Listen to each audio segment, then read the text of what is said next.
कभी सोचा है अगर तुम सपने देखना बंद कर दो तो क्या होता है? शैडो हॉस्टल में हर रात कोई ना कोई ख्वाब चुरा लिया जाता है और जब कोई सपना नहीं देखता तो उसके अंदर कोई और रहना शुरू कर देता है।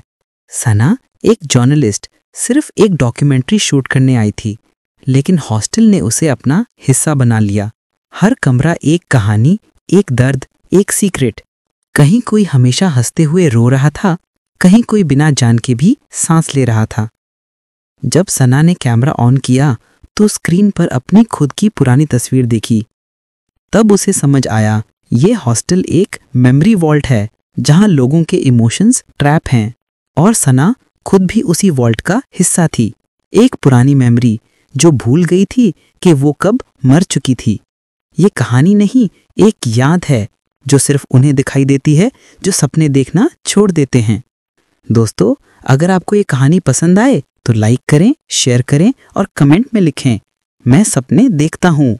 और ऐसी ही और डार्क इमोशन स्टोरीज के लिए सब्सक्राइब करें funny fun Urdu stories. Shadow hostel, वापस मत जाना।